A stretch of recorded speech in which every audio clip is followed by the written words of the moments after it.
So, this is our latest cup of theology, and for some reason, some way, we just keep outdoing ourselves in Okay. terms of keep raising the bar on our guests here. So today we have Dr. Nelson Grimm with us. Hello. Hey, Kevin, it's good to be with you today. Good to be with you as well. So welcome to the cup of theology. So, our first question is always to talk about Dunkin' Donuts or Tim Hortons, right? And Okay. it seemed from our pre-conversation that I don't know, you're pretty flexible. Do Yeah, you have a that's do you right. have a preference of those two? Right. Or? No, I don't. Okay. If we can't go to Ridge Donuts, well, it doesn't That's matter. right. We did talk about Rich Donuts, and boy, we have just enough gas to make it there too.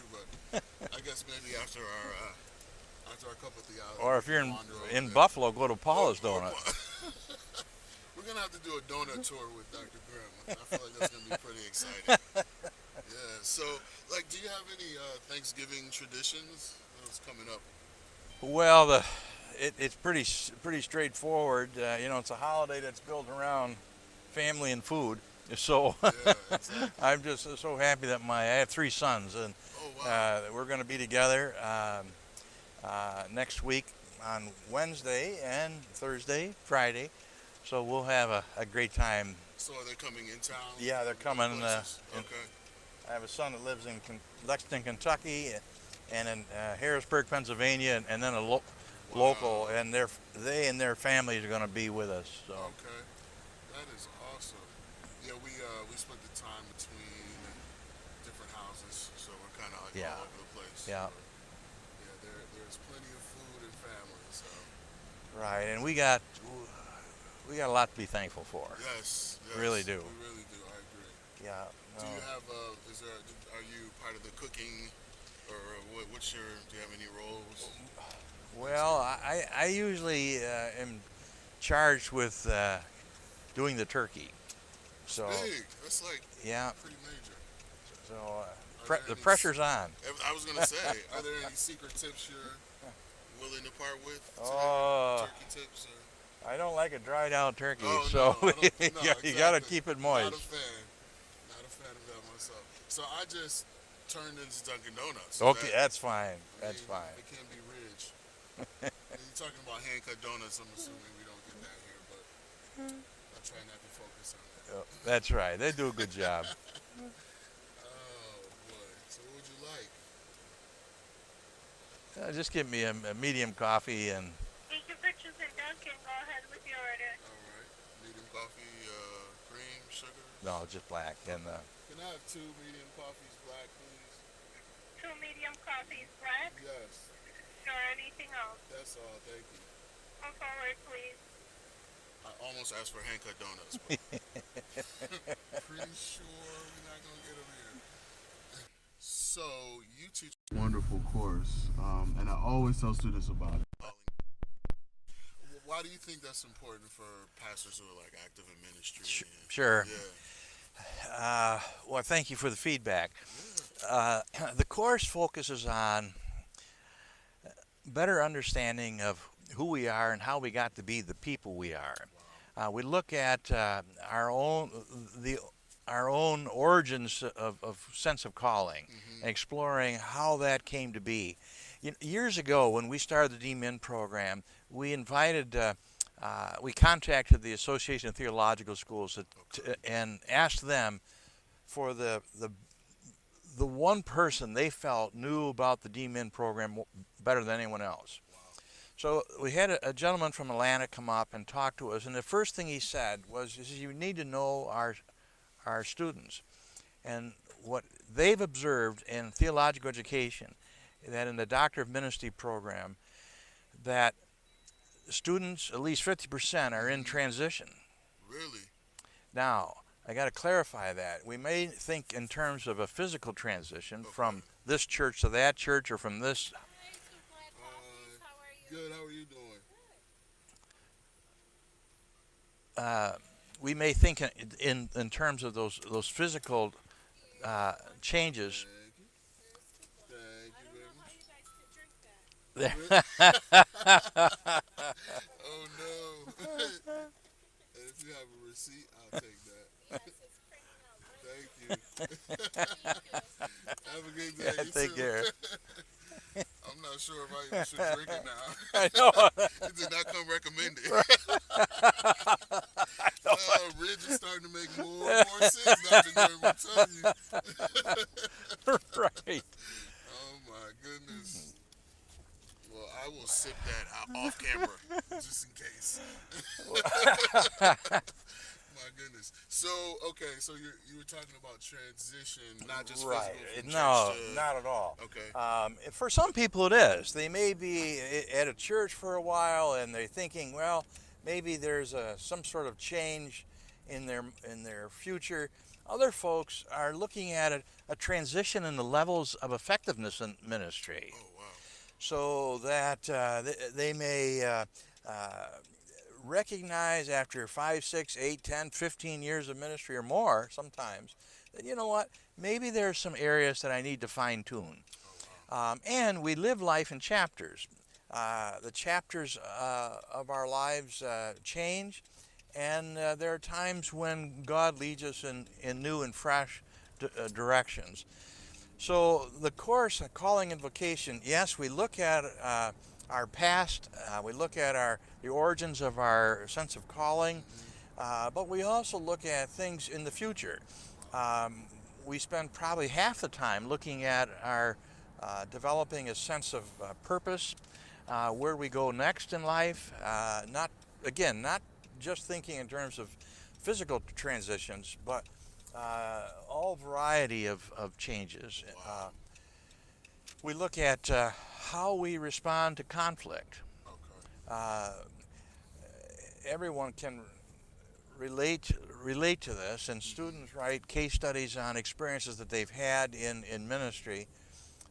Sometimes we note that we have a default mode of responding to conflict. Okay. And sometimes that works, but you know, there are multiple different ways of looking at conflict. So if we can add some tools to the toolbox, maybe I can respond to conflict in a fresh and different way and find it more effective.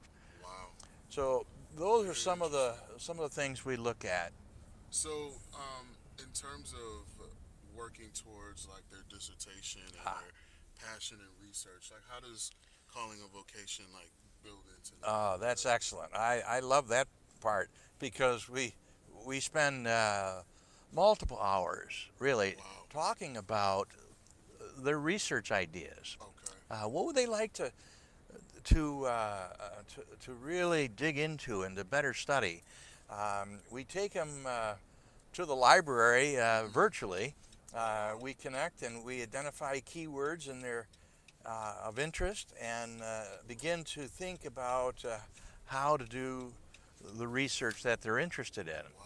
And so, you know, sometimes that changes. Okay. They may come in with a plan that a year later that evolves into something else. But it's good to start thinking in terms of what their research focus, what research focus do they have, and what do they want to identify. So Wow. it is a good, stimulating conversation. That's awesome. So I imagine individuals that come in that course and discover things about themselves along the way. They do. Okay. Interesting. Good, bad, and ugly, I guess. Yeah.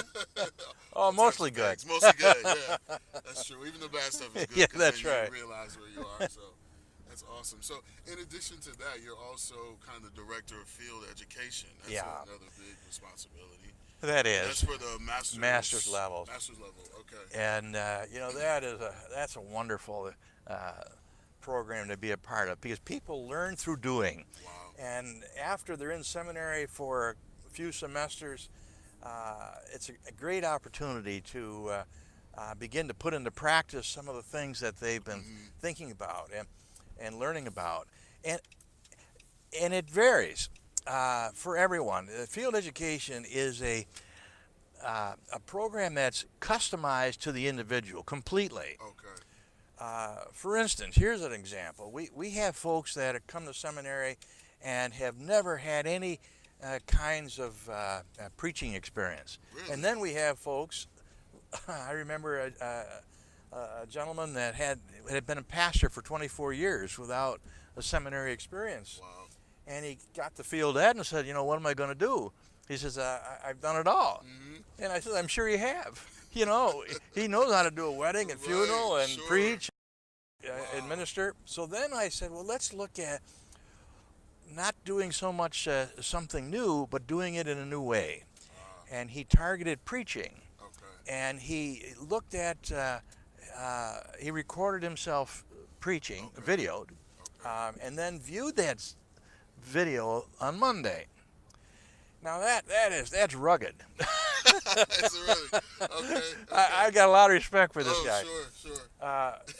But you know what? He, over a period of weeks, began to see that he had some awkward mannerisms or poor eye contact or things that interfered with communication. Wow. He made some adjustment, overused words perhaps, Oh my and as a result, 4 or 5 weeks into it, the people in the church were saying, Pastor, this is working. Wow. And he told me that with a real sense of pride and a sense of accomplishment and satisfaction. That's amazing. Now, that's just one illustration. Sure. There are folks in hospital ministry or nursing homes. We have a student now in prison, and on the student goes home at night. But we've had students in the jail. We've had students in all kinds of social ministries, open door missions, that kind of thing. Many are involved, leverage their church experience to target things that they're doing in the church, but now we're doing it in a different way. Oh my gosh. That's All the students develop goals for their experience, ministry knowledge, things they want to know more about, ministry character, things they like to be able, or ministry skills, things they like to be able to do better, and ministry character, things about themselves. Okay. And then they develop resources for those goals and an action plan. That's amazing. So it's a wonderfully rich and varied experience. We write case studies on that and share that with our peers in small group settings. So you can tell I'm enthusiastic about that. I love that. That's so awesome. Yeah, it's so they identify those areas Yeah, that they want to that's develop. right. Okay. Wow. That is fascinating. And because of the diversity of our student body in the various settings, we could be talking with a student that's at working with youth, and another person that's working on sermons and preaching, or someone's in music ministry. Wow. We can learn a lot from each other. Oh, sure. Yeah. I can imagine. That's amazing. And how long are the field ed? Is that a semester? Yes. Well, actually, it's all depends on the degree they're in. Okay. If it's just an MA program, then they're just 1 semester field education. If they're in a MDiv, we have 2 semesters, and it provides students with, again, an opportunity to customize a curriculum around their specific needs and desires and goals. Wow. So the sky's the limit, really. Yeah. Yeah. Interesting. I don't know. I feel brave. I'm gonna try this coffee. Okay. Have you tried it yet? I haven't. Okay. I better. Yeah, I don't know. I was thinking that. I'm a little concerned by that Yeah, I comment. am too. I mean, Oh, that's good.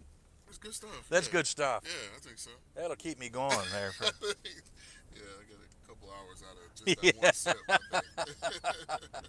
And we want to remind everyone of the Christmas gala that's coming up. oh, that's right. December 8th and 9th. So, and then on that Saturday, there's a special reception for invited guests. So Yeah. that's going to be pretty good. That will be good. Okay. And I haven't been to that, but I've heard great things. yeah, I know. I enjoy the gala as well as the reception. Okay. Oh, yes. The reception has some things that go along with That's it. So. right. There's a It's like theme. the word reception. There's yeah, a theme there's that's definitely a theme here.